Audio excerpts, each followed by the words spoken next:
I never thought I'd be searching through my parents' office in the middle of the night, but desperation makes you do strange things. The dim light from my phone barely lit up the piles of papers as I hunted for my college acceptance letter. Mom had misplaced it earlier after I told her I needed their financial info for my student aid application. My name is Madison. Until tonight, I've been the perfect daughter, quiet, obedient, and nearly invisible next to my golden boy's brother, Gregory. The drawer squeaked as I opened it, and I froze. Down the hall, my parents' steady snoring continued. I let out a quiet breath and kept searching. Then I saw it, a thick envelope with my grandparents' return address, postmarked 4 months ago. That was odd. I hadn't gotten anything from them recently. My hands trembled as I opened the envelope. Inside was a letter and some legal-looking papers. The first line made my stomach drop. Dearest Madison, we want you to know about the education fund we've set up for you. Education fund? What education fund? I kept reading, my vision blurring as I processed the details. $50,000, specifically for my college education. The letter was dated months before I got my college acceptance, back when I was still trying to convince my parents that university was worth it. We know your dreams are bigger than the small-town life your parents imagined for you, my grandmother had written. This money is yours to use, no strings attached. The documents listed everything, account numbers, transfer details, signatures. But I'd never seen a cent of it. My parents had gotten this months ago and said nothing. A floorboard creaked behind me. What are you doing in here? I spun around to see my mom, wearing her silk robe, arms crossed. The letter crinkled in my grip. When were you going to tell me about this? I asked, my voice steadier than I expected. She glanced at the paper, and for a moment, something flashed across her face. Guilt, maybe. It disappeared so quickly, I wasn't sure I'd seen it. That money is being put to better use, she said, reaching for the letter. You gave my college fund to Gregory? The words came out like shards of glass. Keep your voice down, she hissed. This is what's best for the family. Gregory has real potential, and I don't. Don't be dramatic, Madison. You can take classes at the community college, like we discussed. I stared at her, stunned. Gregory needs this investment, she continued, for his future. For his engagement to Kelly. You understand that, don't you? I looked at my mom, really looked at her. Her hair was perfectly styled, even at midnight. She stood like someone always ready for a photo in the local paper. Everything in her world had to be flawless, and somehow I'd never fit into that picture. No, I said quietly. I don't understand at all. I folded the letter and slipped it into my pocket before she could snatch it. I'm calling Grandma and Grandpa in the morning. You will do no such thing, she snapped, her voice sharp and cold. This is a family matter, and it's been decided. You're right about one thing, I said, walking past her toward the door. It is a family matter. And Grandma and Grandpa are family too. Madison Bailey, if you walk out that door. I didn't hear the rest. I was already halfway down the hall, my heart pounding with a mix of anger and something else, maybe freedom. For the first time in my life, I saw my mother clearly. And with that clarity came a decision.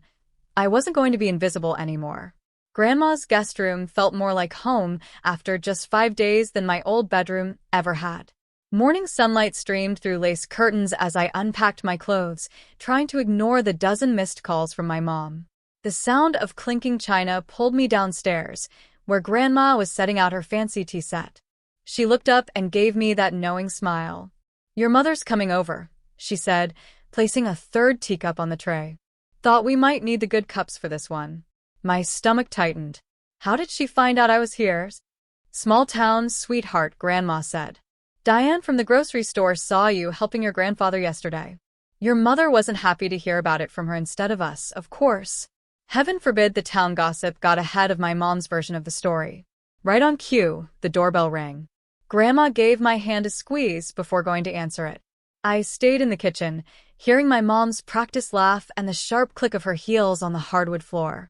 When she walked in, she was wearing her charity board smile, the one that didn't reach her eyes. Madison, she said, like we were meeting at a fancy luncheon. This little tantrum has gone on long enough. Don't you think? Abigail, Grandma said, her voice firm with warning. That's not why we're here. You're right, Mother, my mom said, sitting stiffly at the table.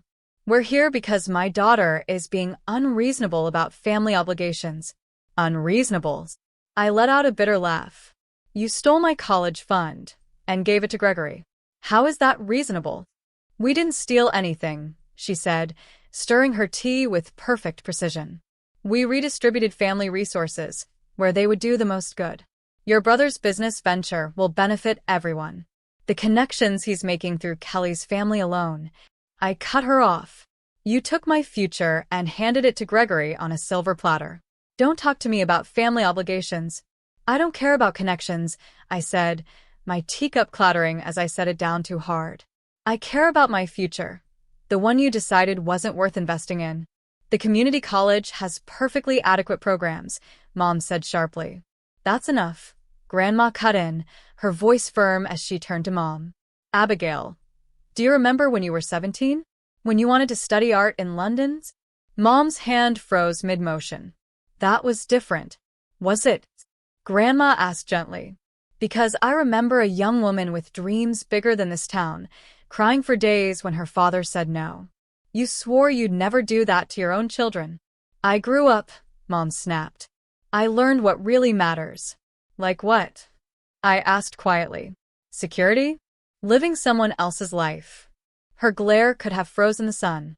You have no idea what sacrifice means, what it takes to maintain a family's position in society. Your father and I have worked too hard to let you throw everything away on some foolish dream of independence. The only foolish thing here, Grandma said calmly, is thinking you can control your children's lives forever. Mom stood abruptly, her chair scraping against the floor. You've both made up your minds, clearly. But remember this, Madison. Actions have consequences. If you insist on this path, don't expect any support from your father or me. You mean like the support you've already shown by stealing my college fund? I asked. Her expression faltered, just for a second. There was something there, regret, maybe? Or fear. But it disappeared quickly, replaced by her usual icy mask. I'll see myself out, she said, turning toward the door. She paused but didn't look back. Your brother's engagement dinner is Tuesday. The whole town will be there. It would look better if you attended.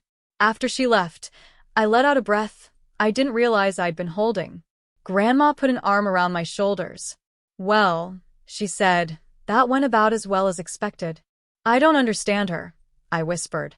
How can she just? Your mother lost herself a long time ago, trying to be what everyone else wanted, Grandma said, gathering the untouched teacups. The question is, are you ready to fight for who you want to be? I thought about the engagement dinner, the fake smiles, the whole town watching. I thought about Gregory, who probably had no idea what our parents had done. Yes, I said. I think I am. The country club ballroom sparkled with champagne flutes and 4 smiles.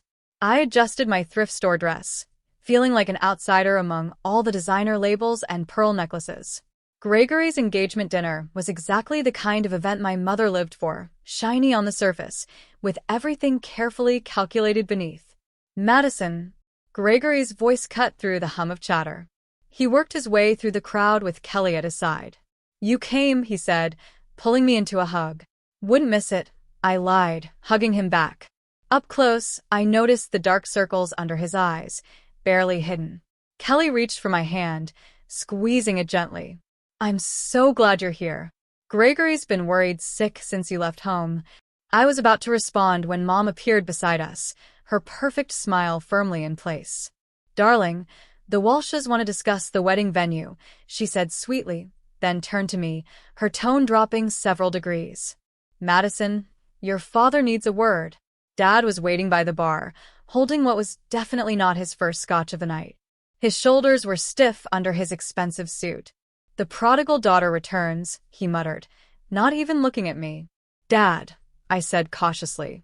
Your mother tells me you're being difficult about the wedding arrangements. I blinked, confused. What arrangements? Don't play dumb, Madison. The loan paperwork needs your signature. The Walshes are contributing a lot, but we need to match their investment to keep up appearances. What loan paperwork? I asked. He finally turned to face me, annoyance written all over his face. The papers we talked about last week. To use your trust fund as collateral. Your mother said. She explained everything. The room seemed to tilt slightly. My trust fund? The one Grandma and Grandpa set up for my education? The one you and Mom already gave to Gregory? Dad's expression hardened. Keep your voice down. This isn't the place. When is the place? My voice trembled. When you forged my signature. When you stole even more of my future. Everything we do is for this family's future, he hissed. Your brother's marriage to Kelly will secure our position. Your position, I shot back. Not mine. A bitter laugh escaped me, loud enough to draw glances from the nearby guests. You know what's funny? I came tonight hoping there was something left worth saving. But you're still trying to take what little I have. You're being dramatic, Dad muttered. Is everything all right? Gregory appeared beside us, frowning. Perfect timing, I said, turning to him. Did you know about my trust fund? The one funding your new business? His confusion seemed real. What trust fund? The education fund from Grandma and Grandpa, I explained. Mom and Dad gave it to you months ago for your business. And now they want me to take out a loan for your wedding. Gregory paled. He turned to Dad. What is she talking about? Not now, Dad snapped. This isn't the time or place. When is the time? I demanded, louder now. Heads turned to watch. Mom appeared again, panic breaking through her perfect mask. Madison, you're making a scene? No, Mother. I'm finally speaking up. I turned to the gathering crowd. You want to talk about family obligations? Let's talk about how you stole my college fund. How you're trying to force me into debt for a wedding I can't afford. How everything in this family revolves around keeping up appearances while you tear us apart. That's enough. Dad growled, grabbing my arm. Let her go, Gregory said, stepping between us. The room went silent. Mom's carefully constructed world cracked, her composure slipping as whispers spread through the crowd. I'm done, I said quietly, pulling free. Done being the family's sacrifice. Done watching you destroy everything real in the name of appearances. I turned to Gregory. I'm sorry. I love you. But I can't be part of this anymore. Then, without another word, I walked out. I heard Kelly's voice behind me.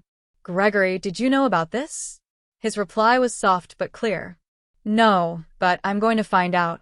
Outside in the cool night air, my hands shook as I texted Grandma to come pick me up.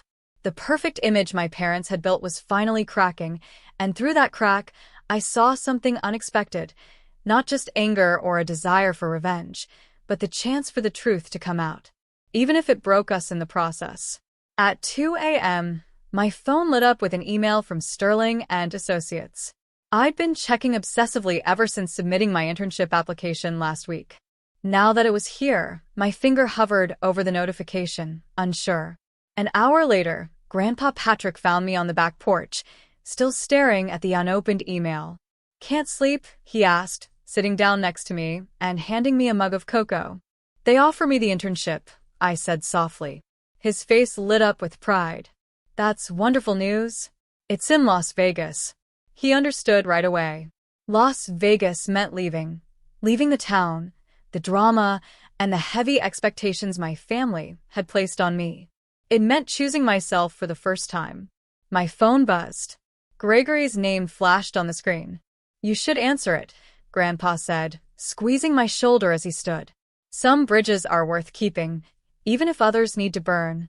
I waited until he went inside before picking up. Hey, stranger, Gregory said, his voice soft and careful. Got a minute? Sure. I've been doing some digging since the engagement dinner, he said after a pause. There's more, Madison. More than just your trust fund. My stomach tightened. What do you mean? Mom and Dad, he began, they've been using Grandma and Grandpa's money for years. Country club memberships, their social circle, even my private school tuition, it all came from the Sterling Family Trust. They've been living off credit and appearances. The cocoa suddenly tasted bitter. How did you find out? Kelly's father is a financial advisor. He's been helping me understand the business venture Dad wants me to take over. Gregory said, his voice cracking slightly. It's all smoke and mirrors, Madison. They're drowning in debt, and they're trying to use my marriage to Kelly to save themselves. Pieces of the puzzle snapped into place. Mom's obsession with status, Dad's drinking, their need to control everything around them. Does Kelly know? I asked. Yes, he said, sounding exhausted. She's been incredible, actually. She wants me to walk away from all of it. Start fresh. Are you going to? A long pause. I don't know. But there's something else you need to know. Mom's planning to contest Grandma and Grandpa's trust. What? I asked, the world tilting. She can't do that. She already has, Gregory said quietly. She's filed the paperwork, claiming they're mentally unfit to manage their finances. My free hand curled into a fist. When's the hearing? Next week, he said. Madison, I'm so sorry. I should have seen it sooner. The unopened email on my phone seemed to pulse like a heartbeat. Las Vegas suddenly felt like both a way to escape and a betrayal of the people I cared about. What are you going to do? I asked Gregory. I don't know, he said again. But whatever happens, I want you to know I'm on your side this time. Really on your side. After we hung up, I finally opened the email.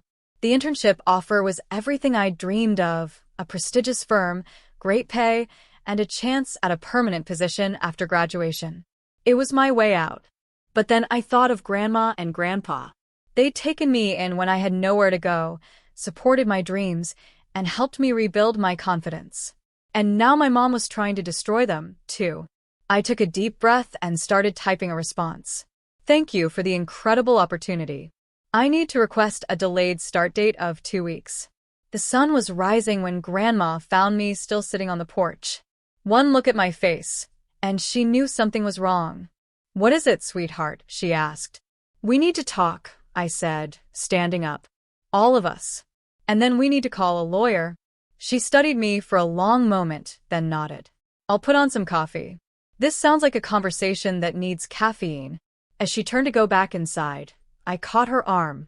Grandma, thank you. For everything. She smiled, but her eyes were sad. Family protects family, dear. The real kind of family, not the kind that just looks good in pictures. I glanced at my phone again, at the email from Sterling and Associates and Gregory's messages. Sometimes choosing yourself means choosing who to fight for. And sometimes revenge isn't about getting even, it's about getting free. The courthouse steps seemed endless as I climbed them, the lawyer Joyce by my side. My mother's accusations against Grandma and Grandpa, claiming they were mentally unfit to manage their own finances, had already spread through town. Just like she'd planned, people were picking sides. Remember, Joyce said, adjusting her briefcase, let me do the talking. Your mother's lawyer will try to get an emotional reaction out of you. Inside the courtroom, Mom sat with her hair perfectly styled and her designer suit immaculate, as if she were attending a charity gala instead of trying to strip her own parents of their independence. Dad slouched next to her, already showing signs of a hangover. Across the room, Grandma and Grandpa walked in, holding hands, their quiet dignity making my throat tighten. All rise, the bailiff called. The hearing began. Mom's lawyer wasted no time painting a picture of confusion and poor decision-making, claiming that Grandma and Grandpa were no longer capable of managing their finances. He presented bank records with large withdrawals, my college fund, but conveniently left out the part where my parents had redirected the money to Gregory's business. Then came the personal attacks. We have multiple witnesses, the lawyer said smugly, who can testify to Madison Bailey manipulating her grandparents, taking advantage of their declining faculties for her own financial gain.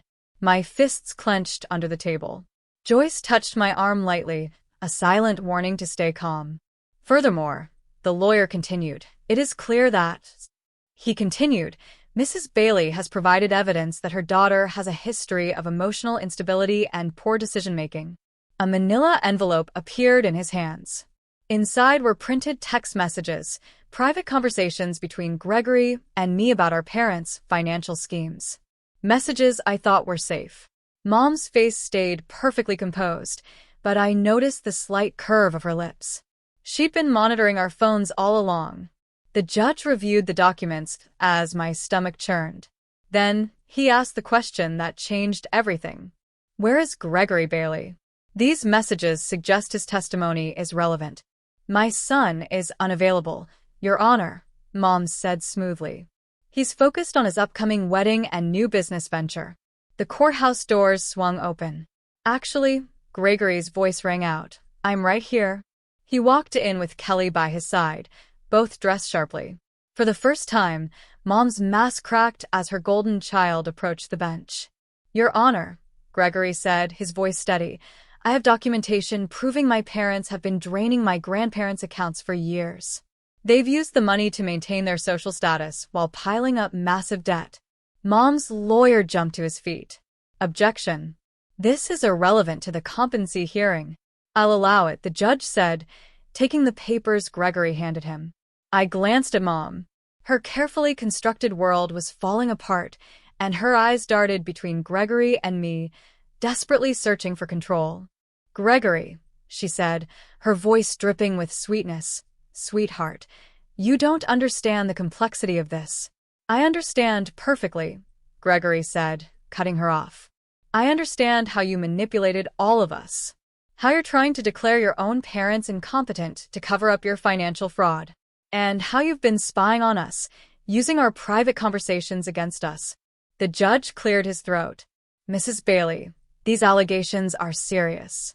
If proven, they could lead to criminal charges. Mom stood abruptly. This is ridiculous. Everything I've done has been for this family, to maintain our position and respect. No, I said, finally finding my voice. It was for your position, your respect. And you were willing to destroy everyone else to keep it. She turned to me, her eyes blazing. You ungrateful little. That's enough, the judge interrupted. Based on the evidence presented, I am dismissing the competency petition. Furthermore, I'm ordering a full investigation into the financial allegations. He looked at my parents. Mrs. Bailey, Mr. Bailey, I suggest you retain criminal defense counsel. As security officers approached my parents, Mom's mask completely shattered. You'll regret this, she hissed, glaring at me. Both of you will regret choosing them over family. No, Mother, Gregory said quietly. We're choosing real family over appearances. There's a difference. Standing between Gregory and our grandparents, I watched as my parents were led to separate police cars. The fight was over, but the victory felt hollow. It tasted more like ashes than justice. You okay? Gregory asked softly. I glanced at my phone. The email about my internship, still unanswered, waited for my decision. We'll be fine, I said, though my voice was shaky. We all will. Sometimes winning means losing everything you thought you needed, only to realize what really matters was there all along. The bail hearing was set for Sunday, but Mom managed to get out early. Money has a way of bending the rules, even when you're under investigation for fraud. I shouldn't have been surprised to find her waiting in Grandma's kitchen on Friday morning, perfectly put together in her Chanel suit. We need to discuss the wedding, she said, as if nothing had happened. Grandma stood protectively beside me. Abigail, you shouldn't be here. It's my son's wedding, Mom replied smoothly. Of course I should be here. I'm not the one getting married, I said, confused. Mom's smile sharpened. No, dear. Gregory's wedding. Though I suppose you wouldn't know the details, since you've been so busy destroying our family. She pulled a thick folder from her bag and placed it on the table. These are the loan documents you signed last year. The ones funding the wedding, the venue, the catering, everything. I never signed anything, I said, frowning. Really? She said, spreading out several papers. My signature was on every one of them. My blood ran cold as I stared at the documents. The signatures looked perfect, exactly like my handwriting. When did you? You left so many permission slips lying around when you were in school, she said casually. It was easy enough to practice. Grandma grabbed the phone. I'm calling Joyce. Go ahead, Mom said calmly. But keep in mind, a fraud investigation will delay the wedding. Kelly's family will pull their support, and Gregory will lose everything he's worked for. Is that what you want, Madison? To ruin your brother's happiness, too? My hands shook as I flipped through the papers. The loans total hundreds of thousands of dollars, all in my name. You're bluffing, I said, but my voice wavered. Am I? She replied, straightening her jacket. The Walsh family values reputation above all. A hint of scandal, and they'll pull Kelly out faster than you can say family shame. Just ask your father. He's already drinking himself to sleep over what you've done to us. What I've done? The words caught in my throat. You're the one who what? She interrupted, her tone icy. Protected this family? Maintained our position? Everything I did was for you and your brother. And this is how you repay me? For the first time, her voice cracked, showing real emotion. You have until tomorrow to drop the fraud allegations. If you don't, I'll submit these documents to the bank. After she left, I sank into a chair, the weight of her threat pressing on my chest. We'll fight this, Grandma said firmly. Joyce will know what to do. My phone buzzed. A text from Gregory. Just heard from Mom. Is it true about the loans? Another buzz. Kelly's parents are asking questions. They're talking about postponing everything. A third text. Madison, please. I can't lose this too. I stared at the loan documents, my forged signature copied again and again. Mom had planned everything perfectly. It was her word against mine, with Gregory's happiness hanging in the balance. Madison, Grandma said gently, touching my shoulder. What are you thinking? I'm thinking about Gregory, I said quietly. How he stood up for me in court. How he's finally happy with Kelly. This isn't your responsibility, Grandma said firmly. Isn't it? I asked, looking up at her. The weight of every decision pressed down on me. Mom's right about one thing. The Walshes will run at the first sign of scandal. Gregory will lose Kelly, his future, everything. And what about your future? Grandma demanded. Your internship? Your dreams? I touched the loan papers, tracing the lines of my forged signature. Maybe some dreams cost too much. My phone buzzed again. It was the internship coordinator, asking for my final decision. The blinking cursor on my screen seemed to taunt me. Whatever I chose, something important would be lost. Sometimes the hardest choices aren't between right and wrong, but between two sacrifices. And sometimes revenge just isn't worth the collateral damage. I picked up my phone and started typing, knowing that whatever I decided, things would never be the same. The church bells were ringing by the time I pulled into the parking lot. Guests in designer suits and summer dresses flowed through the wooden doors. I stayed in my car, staring at the manila envelope on the passenger seat. Inside was everything Joyce had gathered. Years of forged signatures, fake accounts, and financial lies. It was enough to take Mom down and ruin Gregory's wedding in the process. I grabbed the envelope and headed for the side entrance of the church. The bridal suite door was slightly open, voices drifting out. I can't reach the bank until Wednesday, Mom was saying. Everything's arranged, Gregory. Just trust me. Like I trusted you about Madison's college fund? Gregory's voice was tense. I froze outside the door. Your sister made her choices, Mom replied smoothly. But today is about you and Kelly. Don't let Madison's drama ruin this too. Drama? Gregory's voice cracked. You forged her signature, Mom. You put her in debt for my wedding without even telling me. I did what was necessary. No. Kelly's voice cut in, sharp and clear. You did what was easy. Using Madison to fix your mistakes was easy. Lying to everyone was easy. I pushed the door open. Mom stood there in her perfectly tailored dress, her expression unreadable. Gregory and Kelly, both in their wedding outfits, were facing her. Madison, Mom said, her smile thin and cold. I thought we had an understanding about today. We do, I said, holding up the envelope. I'm here to make things right. By destroying your brother's wedding, she scoffed. How selfless of you. Actually, I said, turning to Gregory, I'm here to save it.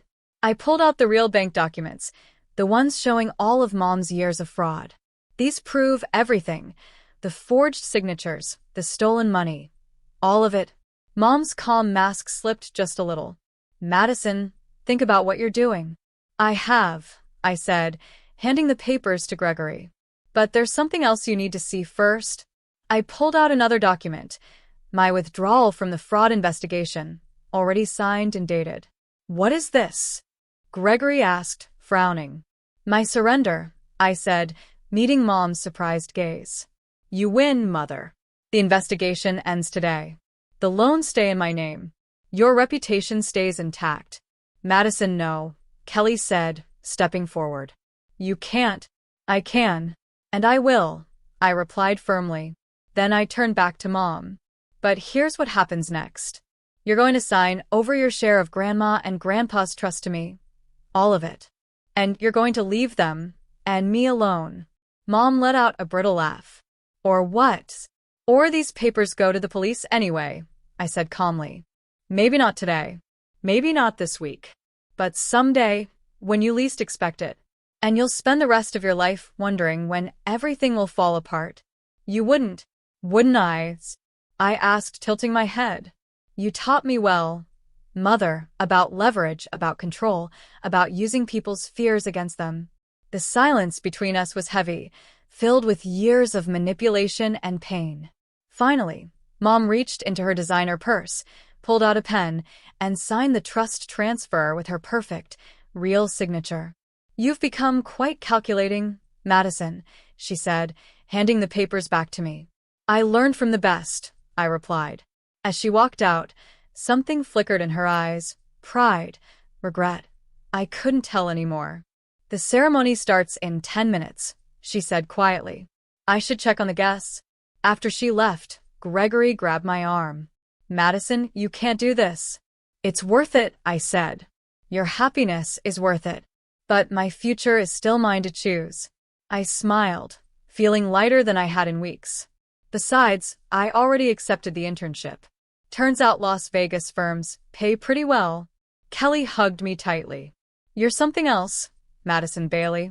Speaking of which, I said, stepping back and straightening Gregory's bow tie. Don't you two have a wedding to get to?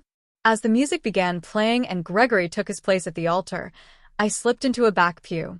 Mom sat in the front row, her posture perfect, her smile flawless, but she was completely alone. Sometimes winning isn't about destroying your enemies. It's about choosing which battles matter most and finding peace in letting go of the rest. 5 months later, Las Vegas felt more like home than our small town ever had. My apartment was tiny, but the view of the city lights made up for it. I was reviewing case files for an important meeting when my phone buzzed with a FaceTime call from Gregory. Aunt Madison. Kelly's voice came through first, and then the screen showed her holding up a sonogram. Say hello to your future niece. The papers in my lap scattered as I laughed, my heart fuller than it had been in a long time. I sat up straight. A girl? When did you find out? This morning, Kelly said, grinning as Gregory appeared beside her. We wanted you to be the first to know, he added. Have you told Mom and Dad? I asked. His smile faded a little. No. And we're not going to. Not yet. Dad's still in rehab and Mom, well, you know how Mom is. I did. Last I heard, she'd moved into a smaller house across town. She was still attending charity events but wasn't running them anymore. The Queen had lost her crown, though she was clinging to the scraps of her kingdom. Grandma and Grandpa are coming for dinner, Kelly said, steering the conversation to safer ground. They miss you. I miss them too, I admitted, glancing at my packed calendar full of court dates and client meetings. But this case is huge, and nothing, Gregory interrupted. Family dinner next weekend. No excuses. The words family dinner still made my stomach twist a little, even now. But looking at Gregory's steady expression and Kelly's warm smile, I realized it didn't mean what it used to. Okay, I said. Next weekend. After we hung up, I sat for a moment, staring at the unopened letter on my coffee table. It was written on expensive stationery in Mom's perfect handwriting, sent last week. I hadn't had the courage to open it yet. The doorbell rang, pulling me out of my thoughts. When I opened the door, Joyce stood there, looking just as she had months ago in the courthouse. Your mother is contesting the trust transfer, she said bluntly. She can't, I replied. The paperwork is airtight. It's not, Joyce said, her tone sharp. It was filed incorrectly. Deliberately, I suspect. She played us, Madison. She knew there was a loophole. I should have felt furious, betrayed, ready to fight all over again. Instead, I laughed. "What's so funny?" Joyce asked, narrowing her eyes. "All of it," I said, picking up Mom's letter. She never cared about the money. It was always about control, about having one last card to play. "So, what do you want to do?" Joyce asked. I didn't answer right away. Instead, I broke the seal on the letter and read my mother's words for the first time. "Dearest Madison, you've become everything I feared, strong enough to break free, brave enough to choose your own path. Everything I never was. The trust is yours if you still want it. But I hope you've learned what I never could. True worth isn't measured by bank accounts or social status. You won, darling, not because you beat me, but because you chose to walk away." Mom. I set the letter down, the words settling over me like a weight and a relief all at once. For the first time, I felt free. I handed the letter to Joyce. "File a countermotion. Not to keep the trust, but to split it. Half for Gregory's baby, and half for a scholarship fund for local students." "Are you sure?" she asked, surprised. "After everything she did." "I'm sure," I said, looking out at the city lights. I thought about Gregory's daughter, about choices and consequences, and about the difference between revenge and redemption. Some victories aren't about winning or losing, they're about deciding who you want to be. Later that night, I sent 2 texts. The first was to Gregory. "Your daughter's trust fund is taken care of. Tell her Aunt Madison says welcome to the family." The second, after a long pause, was to Mom. "Thank you for the letter. Coffee next weekend?" Sometimes the hardest battles aren't won with lawyers or evidence, but with the decision to break cycles instead of people. And sometimes the best revenge is simply living well, on your own terms with the family you choose along the way.